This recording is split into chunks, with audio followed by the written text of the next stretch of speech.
Olá, muito boa tarde. A Igreja Católica vive liturgicamente a sua Semana Maior, a Semana Santa, com a diversidade de celebrações e tradições que ganham contornos próprios consoante a região do país e os costumes. Está entre nós o Padre Amaro Gonçalo, pároco de Nossa Senhora da Hora, em Matosinhos. Boa tarde. Obrigado por estar aqui nos nossos estúdios na Eclésia. Perguntava-lhe, esta é na realidade a semana central no calendário litúrgico da Igreja Católica. Por estes dias, trabalho acrescido para si também como pároco, como guia desta comunidade de Nossa Senhora da Hora. De facto, temos de convir que o Tríduo Pascal, na Semana Santa, está para o ano litúrgico como o domingo está para a semana. Embora na prática dos nossos fiéis muitas vezes ainda não seja assim, talvez ainda não tenhamos descoberto toda a riqueza que este Tríduo nos oferece, que nós de facto não celebramos a Páscoa num dia, nós celebramos-la num Tríduo, é um Tríduo celebrativo e não preparatório, e que queremos desenvolver todo o mistério pascal da paixão, da morte e ressurreição do Senhor, e a Igreja não celebra isto de uma assentada, digamos assim, celebra-o de uma forma repartida. Aliás, ontem tivemos um pórtico de entrada, de alguma forma, sim, também com o Domingo de Ramos. O Domingo de Ramos é, de facto, o pórtico de entrada da Semana Santa, mas depois o coração da Semana Santa é o Tríduo Pascal. E quando falamos de Tríduo Pascal, desde longa data que nós devemos reter esta ideia. É o Tríduo do Senhor crucificado e morto, sepultado e ressuscitado. E então o Tríduo Pascal tem uma introdução sacramental que é na Quinta-feira Santa, e quando celebramos a Eucaristia, celebramos sempre todo o mistério pascal, da paixão, da morte e ressurreição do Senhor. E depois tem o primeiro dia da paixão, que é a Sexta-feira Santa, o segundo dia, que é o da sepultura, que é o Sábado Santo. O Sábado Santo não é o sábado da Aleluia, como na anterior reforma litúrgica se pensava, não é? E se dizia, eu ainda sou do tempo em que os meus pais se referiam a esse sábado. Não, o sábado é o dia do silêncio, é o dia da sepultura, e depois temos o dia da ressurreição, que começa com a Vigília Pascal na Noite Santa. Mas mesmo a noite de sábado não pertence ao sábado, já pertence ao terceiro dia, que é o domingo, não é? Este ano há também esta particularidade de um novo missal, não é? Este ano temos a proposta de entrada em vigor da terceira edição do missal romano, que nos traz, enfim, algumas alterações e algum enriquecimento, embora, digamos assim, no que diz respeito à Assembleia e às respostas da Assembleia, as alterações são pouquíssimas. Trata-se, por exemplo, na confissão de dizer o por minha culpa, minha tão grande culpa, 3 vezes, o que aliás está muito em sintonia com as 3 negações de Pedro, etc. Depois, o Presidente, na oração coleta, naquela oração que precede as leituras, tem uma conclusão da oração por todos os séculos dos séculos, vamos habituar e retomar isso. Depois há sobretudo para o celebrante, para aquele que preside, esse sim tem à escolha mais formulários, tem uma parte musicada bastante desenvolvida e sempre ao lado dos próprios textos que podem ser rezados. Há aqui, diríamos assim, um enriquecimento, embora o missal é uma nova edição, digamos assim, do mesmo missal. Claro, não se trata de nenhuma mudança extraordinária no rito da celebração da Eucaristia.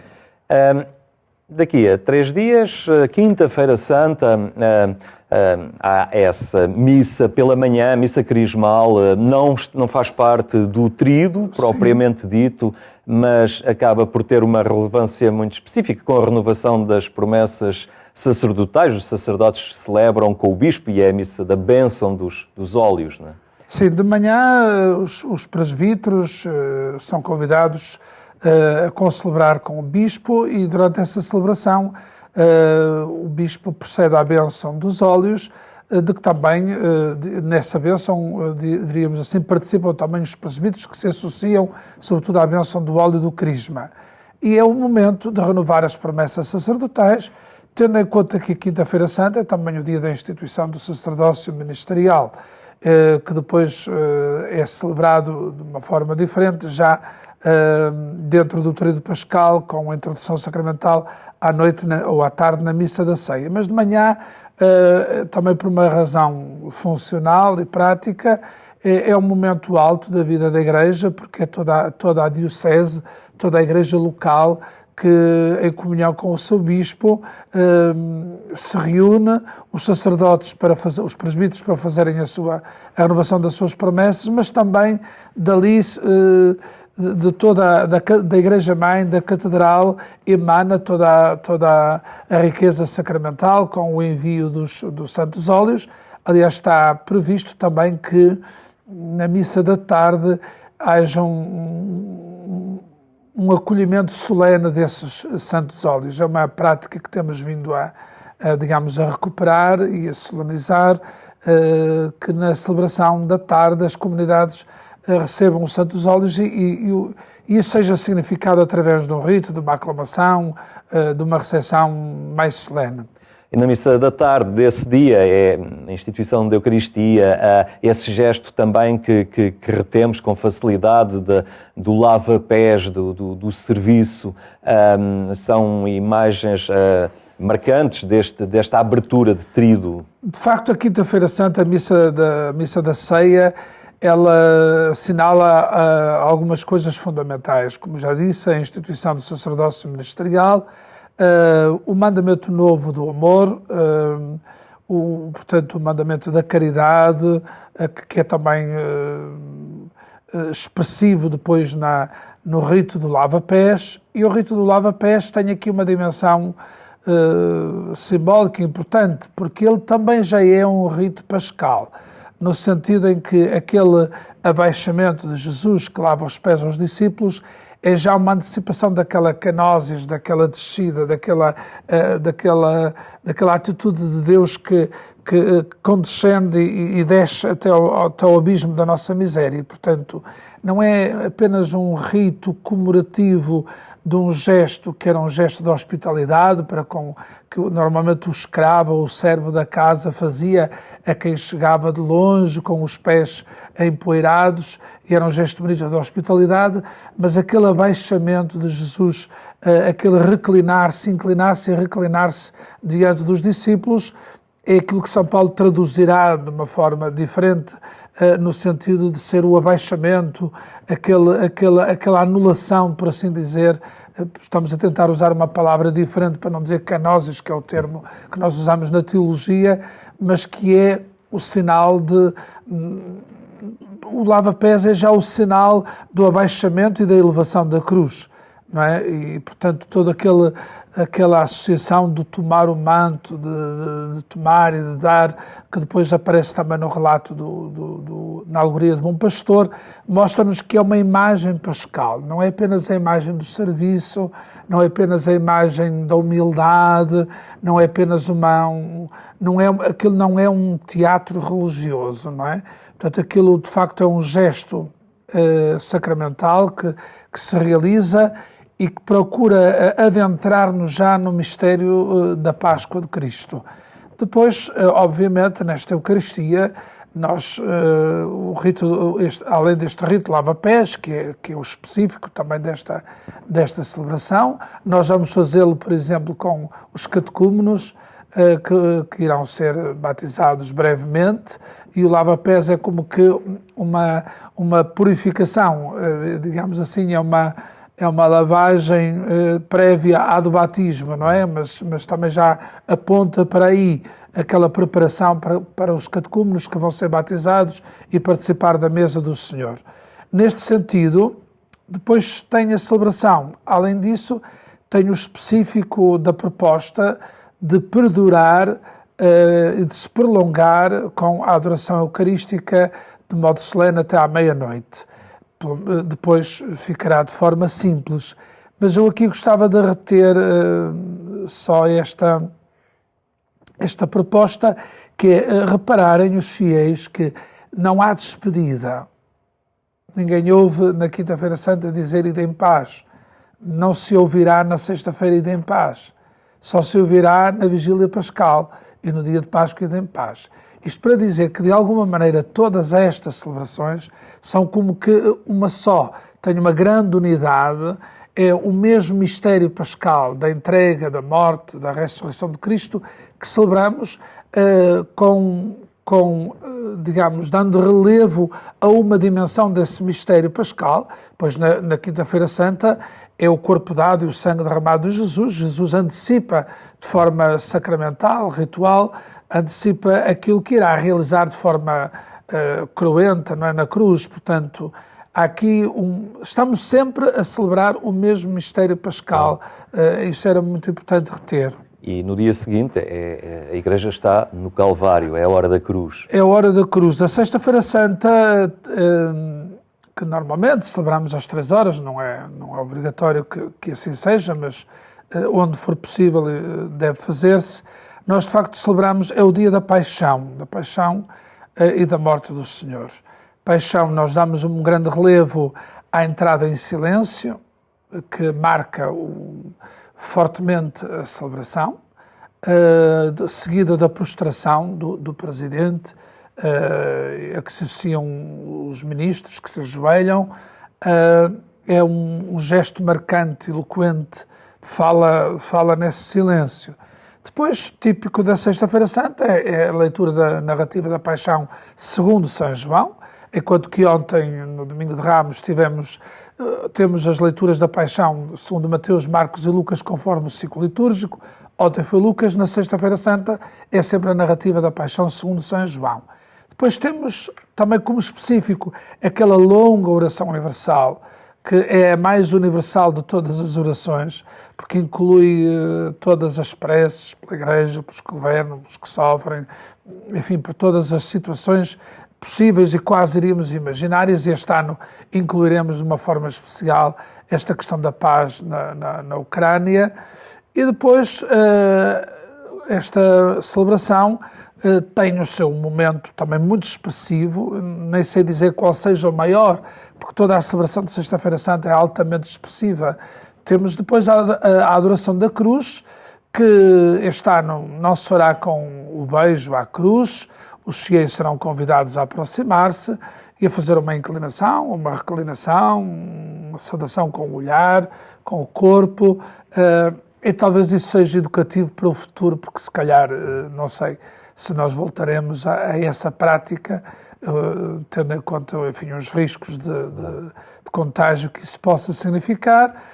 E depois termina com a comunhão, porque todas as vezes que comerdes este pão, anunciareis ao mundo a morte e a ressurreição do Senhor. E por isso esta liturgia termina com o rito da comunhão.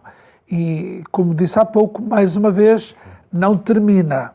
Ela deixa depois lugar para o Sábado Santo. O Sábado Santo, que é um dia de silêncio, não é? De recolhimento, mas é temporário este silêncio, é momentâneo, porque depois, no final do dia, temos a vigília. É pena que este dia seja assim quase uma espécie de intervalo obrigatório, porque ele tem uma grande densidade e tem um grande significado, porque este sábado era um grande sábado, aquele dia, dizem os evangelhos, não é? O sábado como dia do silêncio, da ausência, da expectativa, da confiança. É um dia que diz muito bem aos dias que vivemos, que é realmente estar diante dos escombros da morte, diante das cinzas, diante do pó, e termos a confiança de que dali brotará a vida, que dali há de renascer alguma coisa de novo, que aquela não é a última palavra, e manter a esperança contra toda a esperança, no momento em que os sinais são todos de morte, de guerra, que também ali na sepultura de Jesus parecia que estava tudo acabado, que não havia futuro. É um dia realmente para nós cultivarmos a expectativa e ao mesmo tempo estarmos muito próximos no silêncio destas vítimas todas da violência. Se há uma ideia muito, muito bela nos Evangelhos, quer do de ontem, de Ramos, quer mesmo no Evangelho de São João, e nestes dias todos, é verificar como Jesus transforma uma traição numa entrega, e como Jesus transforma um ato de violência num ato de amor. Isso digamos, uma mensagem de não violência, não é? É uma mensagem e um exemplo de que não é reagindo ao mal com o mal que nós resolvemos o mal, é realmente vencendo o mal com o bem. E por isso, aquele sábado é um sábado muito significativo, é muito bonito que no Antigo Testamento, quando o povo esteve no exílio, falava-se daquele exílio como um longo sábado, um sábado quase interminável. E nós hoje vivemos também a pandemia, quando estivemos privados da celebração dos sacramentos, com participação presencial, de alguma maneira estávamos também nesse sábado. E hoje outros o estão, portanto, não era bom que esse sábado passasse apenas passando a expressão como o gato pelas brasas, não é?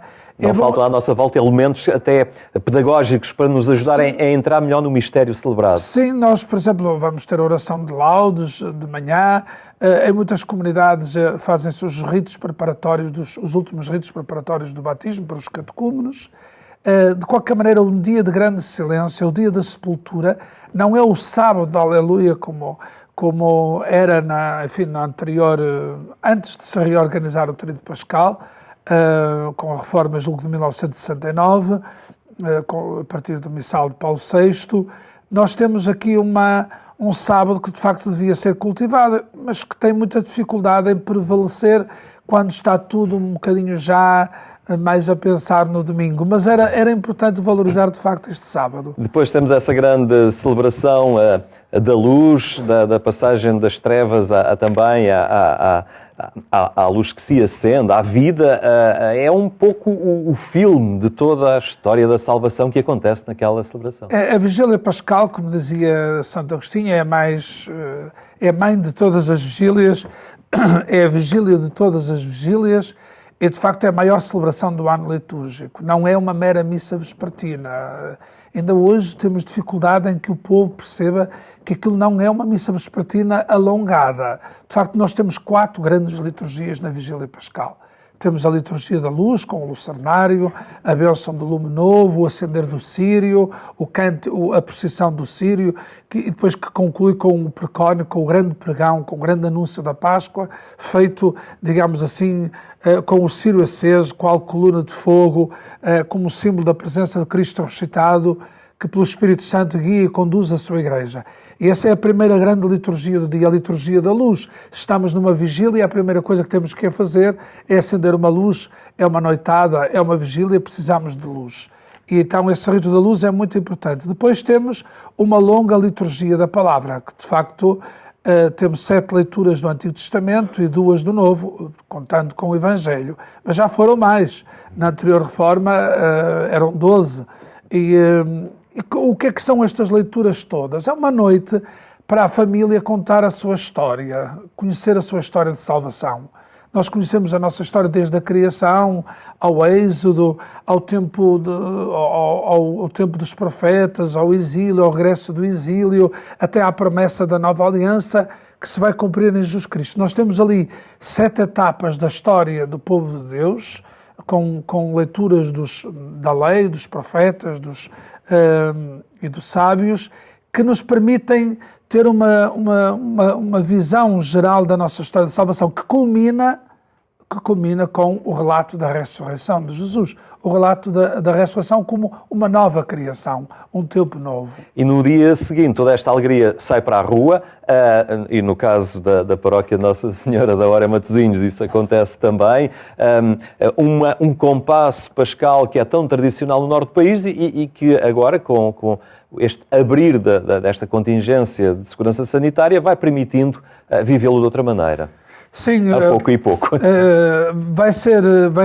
Nós vamos retomar a visita pascal, mas não à moda antiga.